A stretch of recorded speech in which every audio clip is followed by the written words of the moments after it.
The July 5th, 2017 Oklahoma City Water Utilities Trust meeting is called to order. First item is approval of the minutes from June 20th, 2017. Is there a motion? Move the item. Second. Thank you. Been moved and seconded. All those in favor? It passes unanimously. Okay. Next item is the consent docket. I'd move this consent docket subject to individual consideration. Any individual considerations?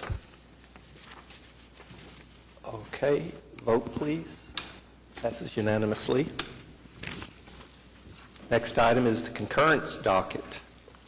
I would move the concurrence docket subject to individual consideration. Second.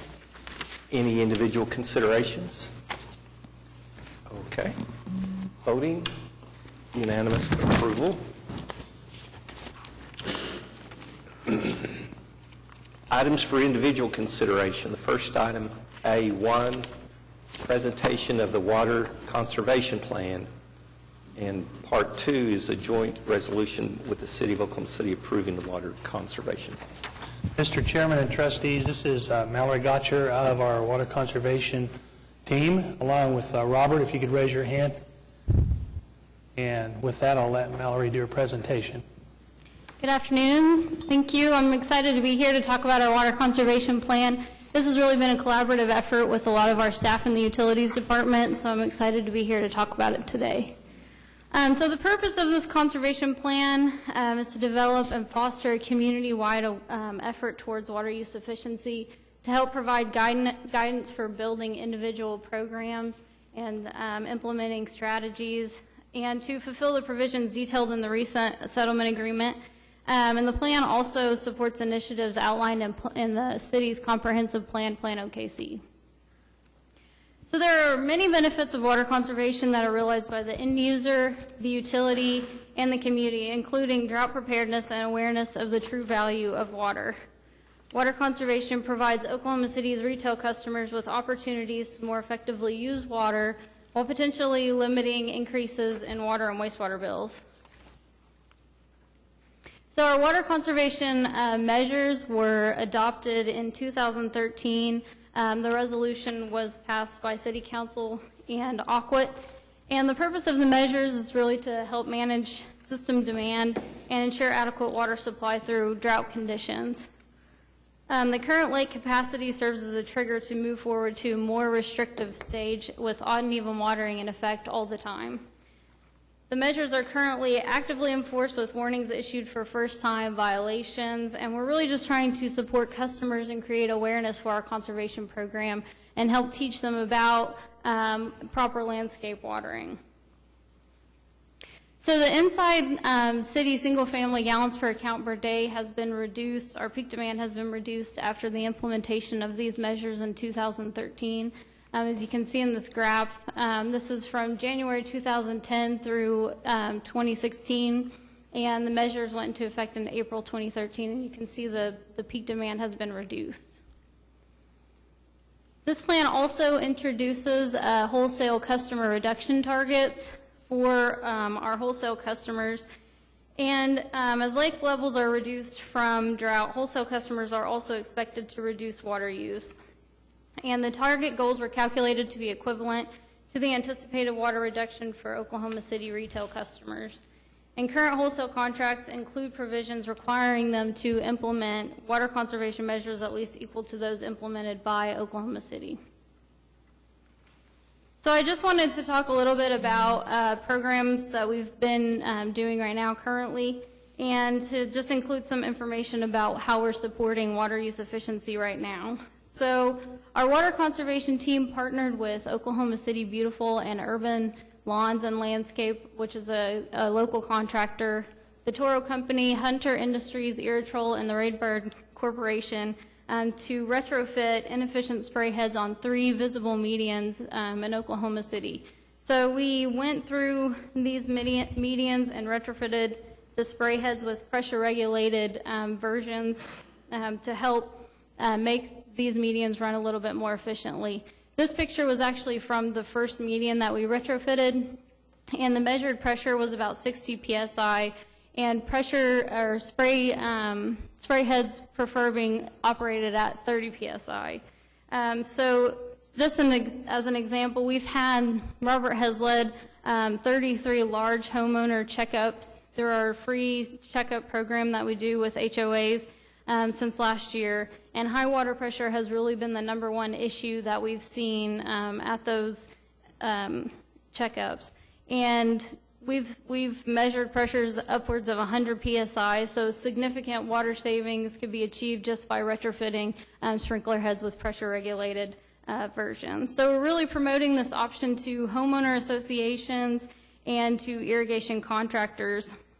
And the contractor who was on site with us and installed these pressure regulated heads was so impressed with how they operated that they went ahead and installed these at an additional median on their own.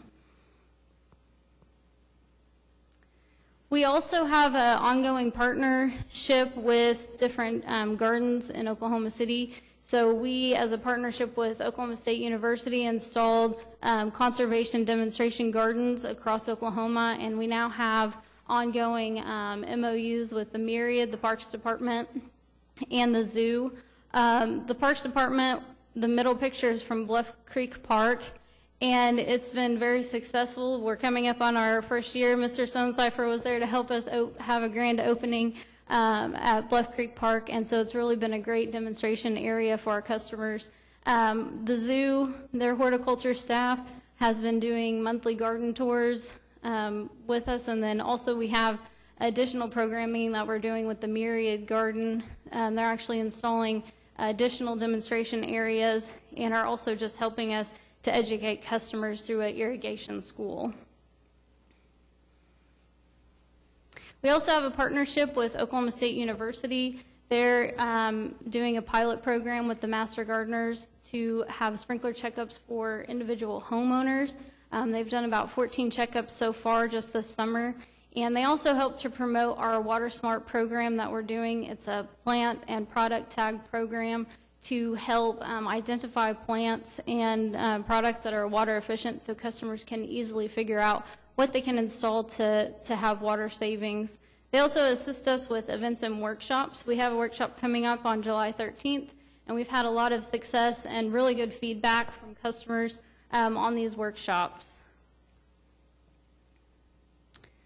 So we talk a lot and ask our customers to make a lot of changes in how they use water, and so it's important that we provide leadership in this area. So we're currently working with General Services to inventory plumbing fixtures in our city facilities, and also with the Parks Department to check irrigation systems and determine where, if any, inefficient fixtures exist and identify opportunities for water savings. So the conservation plan was prepared with guidance from both the American Water Works Association manual and standard. We developed planning goals and defined population and customer water use data, and this is all included in our plan, and identified potential strategies and screened using selection criteria. That's from the American Water Works Association.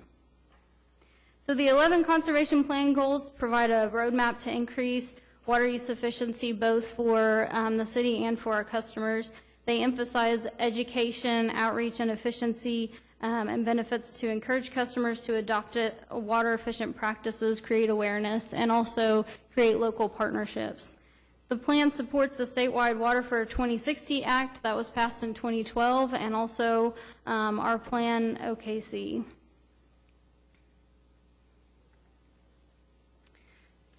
Each of the 5 listed strategies prioritizes water efficiency efforts and also support plan goals. And the main focus of this conservation plan supports 3 of our main areas that we've been practicing over the 4 years, which has been education and outreach, city-led initiatives and partnerships, and reasonable regulation and enforcement. So after plan adoption, staff will evaluate the strategies for effectiveness and customer participation in support of the outlined goals.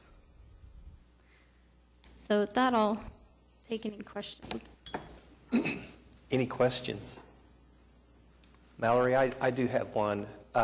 If a homeowners association would like to contact the Water Trust to have one of those checkups performed, who do they contact? So they can get on our website at squeezeeverydrop.com, and we have a form that they can fill out, and then Robert will contact them to schedule a time to come out.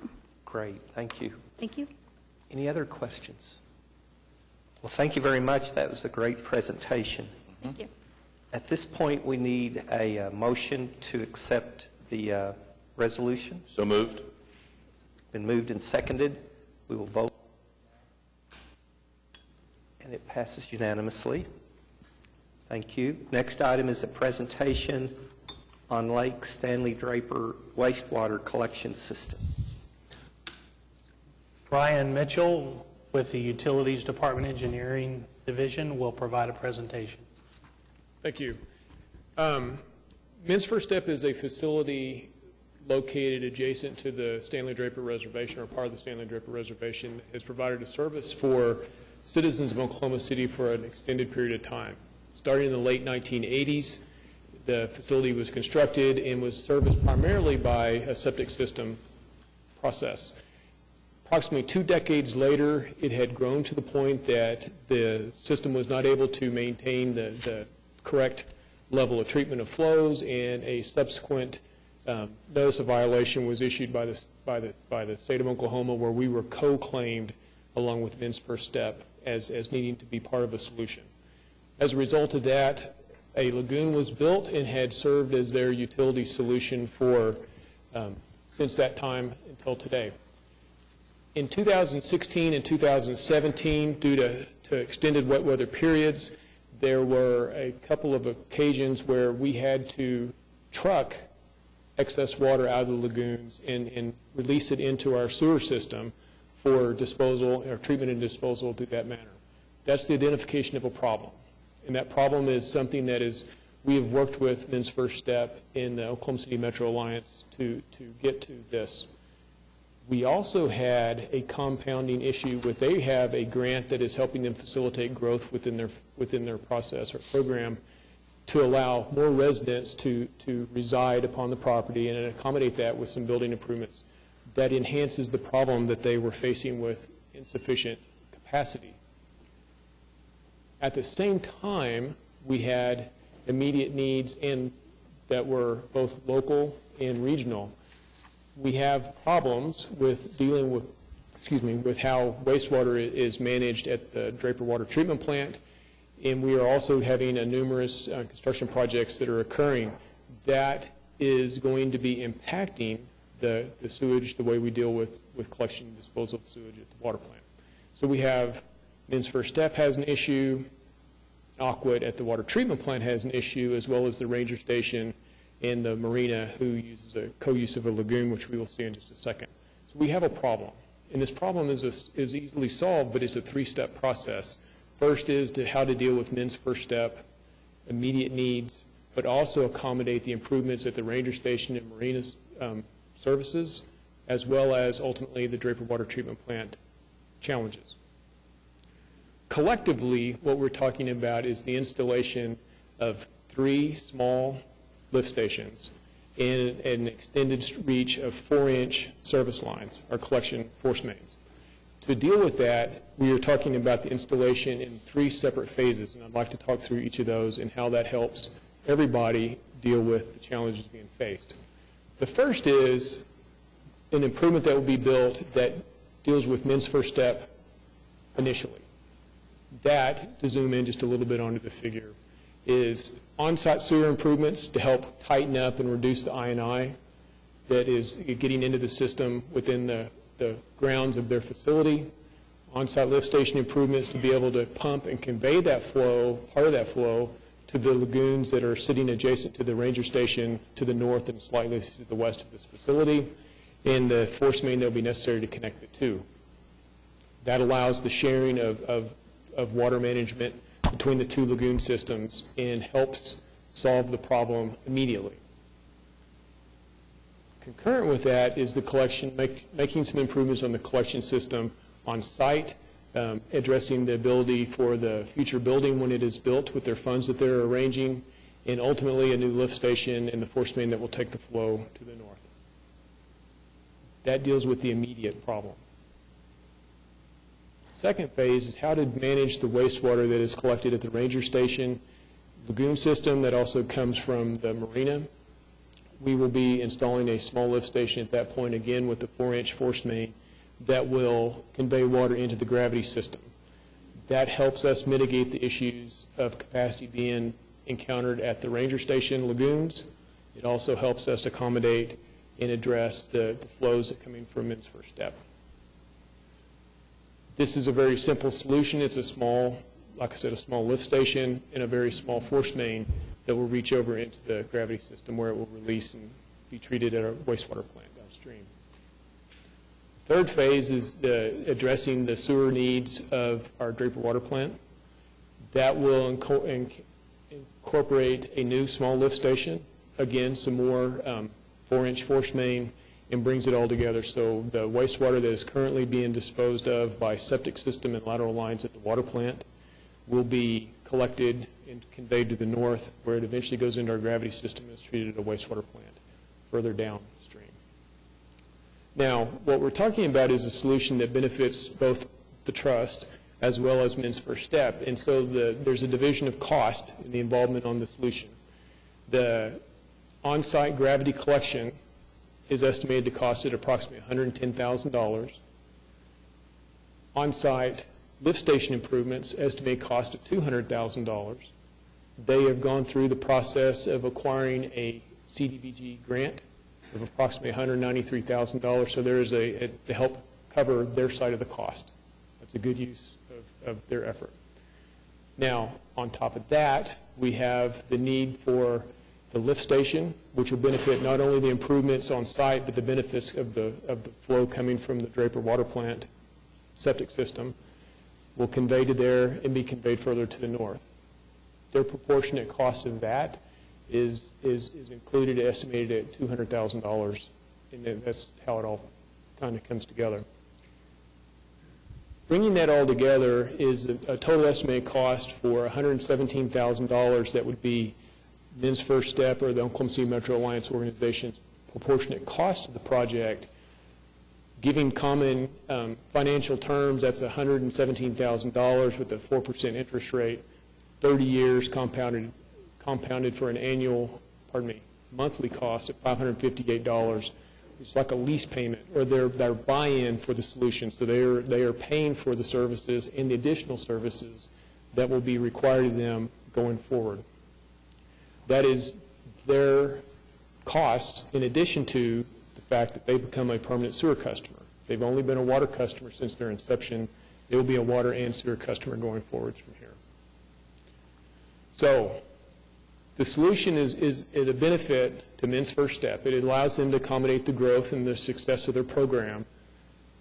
At the same time, they're compensating us for the services that they're being provided that's new and additional, the costs that are being incurred. For us, it's an improvement of our facilities. We have all sewage. We're getting rid of the lagoons. Ultimately, at both Min's First Step, there's a single lagoon that's being used. It will eventually go away. The lagoons at the ranger station will eventually go away as all the assets are installed.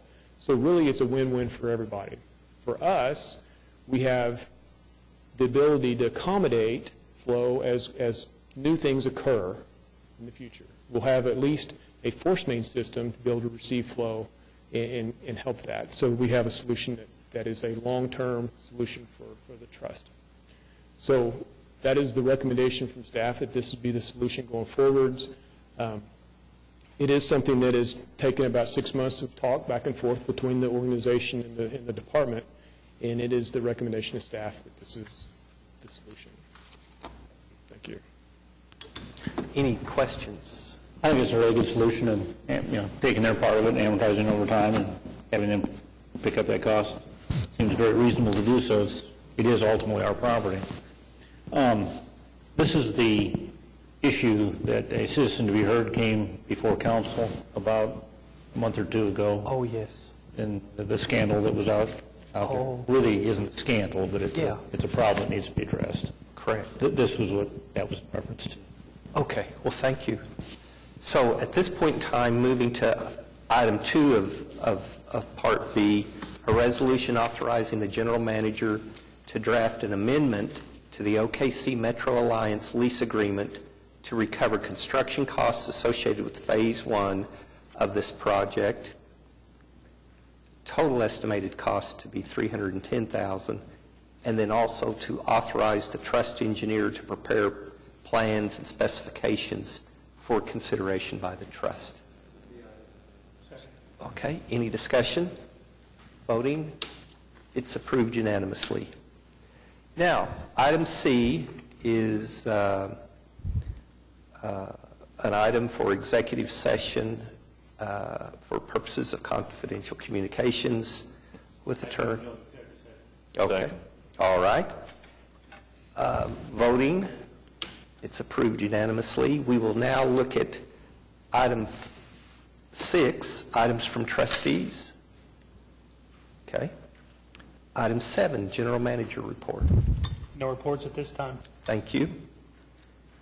Item 8, citizens to be heard. Okay, we will now adjourn